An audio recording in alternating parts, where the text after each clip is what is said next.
Olá, queridos irmãos e irmãs, sejam bem-vindos ao nosso canal e à reflexão diária de hoje, quinta-feira da primeira semana do Tempo Comum. Evangelho de hoje, Evangelho de Marcos, capítulo 1, versículos do 40 ao 45. Naquele tempo, um leproso chegou perto de Jesus e de joelhos pediu: "Se queres, tens o poder de me curar." Jesus, cheio de compaixão, estendeu a mão, tocou nele e disse: "Eu quero, fica curado." No mesmo instante, a lepra desapareceu e ele foi curado. Então Jesus o mandou logo embora, falando com firmeza: "Não contes nada a ninguém. Vai, mostra-te ao sacerdote e oferece pela tua purificação o que Moisés ordenou como prova para eles." Ele foi e começou a contar e a divulgar muito fato. Por isso, Jesus já não podia mais entrar publicamente numa cidade. Ficava de fora, em lugares desertos, e de toda parte vinham procurá-lo. É interessante o aspecto de hoje, né? As pessoas realmente não conseguem guardar suas línguas dentro da boca. Jesus pedia e ele lá, e pumba, falava. Pedia e pumba, falava. A vida dos leprosos não era uma vida fácil. Era uma vida muito dolorida, muito sofrida, né? Porque eles já eram mortos em vida. Eles eram abandonados para suas famílias. Na verdade, eles tinham que abandonar as suas famílias. Eles saíam e não retornavam mais à casa de seus parentes. Viviam como mortos. Para a família deles, eles já estavam mortos. A coisa mais difícil que existia era alguém ser curado de lepra. Era algo extraordinário, tão extraordinário quanto alguém ressuscitar dos mortos. É até uma analogia, né? Se a pessoa caminha para a morte, porque o seu corpo vai se desfazendo, né, vai sendo consumido por uma bactéria, um vírus, sei lá, a pessoa ela vai morrendo mesmo. E não tinha, né? Hoje a hanseníase é algo que tem todo o tratamento, ninguém morre de hanseníase. Quando se descobre, né, não se deforma nem o corpo mais. Então é algo que tem muito tratamento hoje. Não há uma deformidade da pessoa. Naquele tempo, não. Né? Então era quase uma sentença de morte. Tanto que havia todo um procedimento legal para acolher um leproso de volta, se ele fosse curado. E justamente o texto de hoje nos apresenta isso. Duas coisas importantíssimas que passam despercebidas no texto. Primeiro, Jesus toca nele. Isso é inconcebível pela lei. Inconcebível. Você não poderia ter contato com o leproso. Imagina você botar a mão no leproso. Nem pensar. Porque você poderia contrair lepra e você estava impuro. Impuro. Jesus não ligava para isso.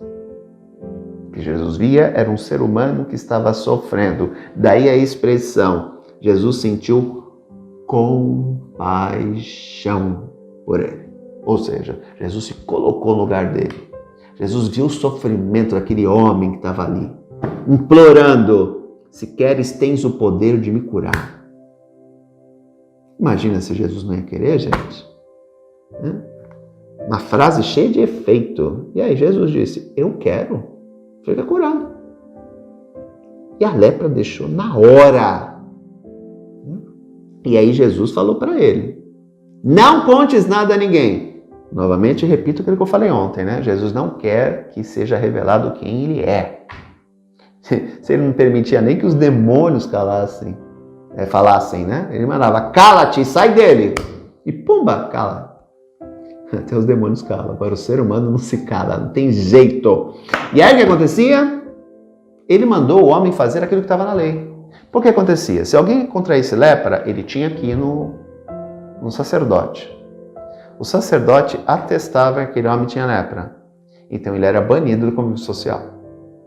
Se algum ser humano se aproximasse dele, ele tinha que anunciar que ele era um leproso, bem à distância. Tinha não lembro agora quantos metros ele tinha que anunciar.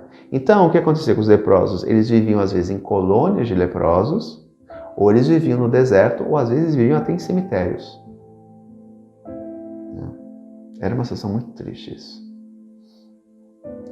E aí o que acontecia? se alguém milagrosamente fosse curado de lepra, tinha que voltar ao sacerdote e dizer, eu era leproso e estou curado.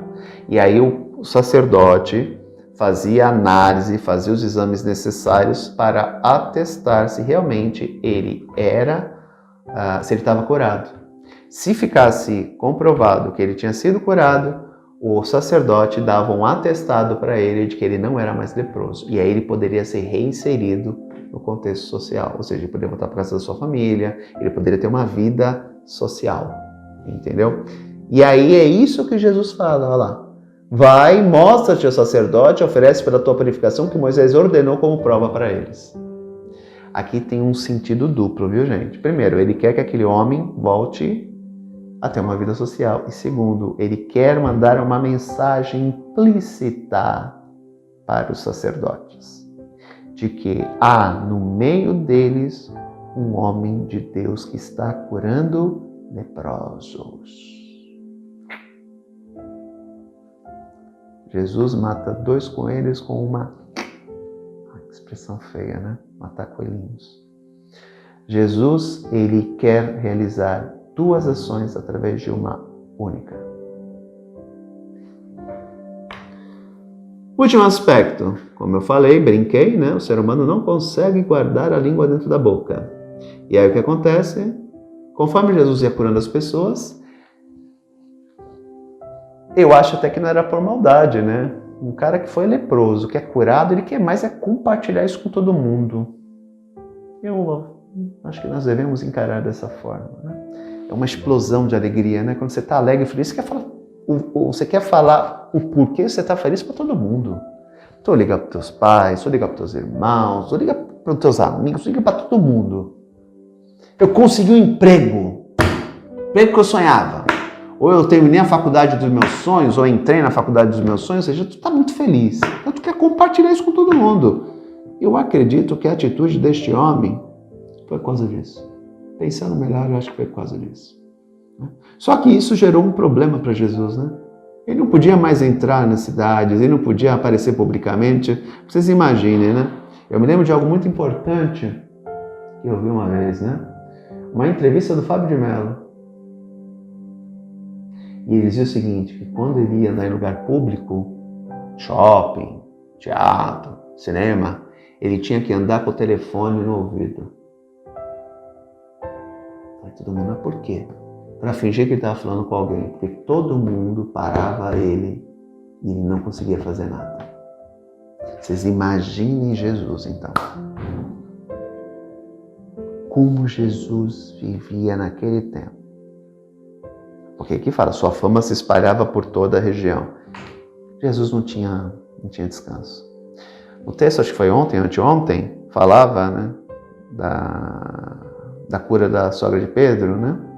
Que o povo foi todo mundo lá para ser curado, e aí Jesus se retirou para rezar e foram atrás dele. Os discípulos foram atrás dele.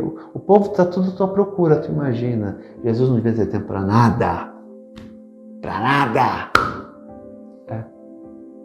E aí isso aconteceu, aí que o homem não tinha mais tempo para nada, né?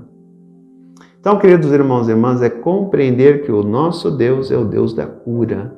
Ele cura por compaixão, porque Ele ora para o nosso sofrimento. Confiemos nele. Um grande abraço, até amanhã se Deus quiser. Tchau.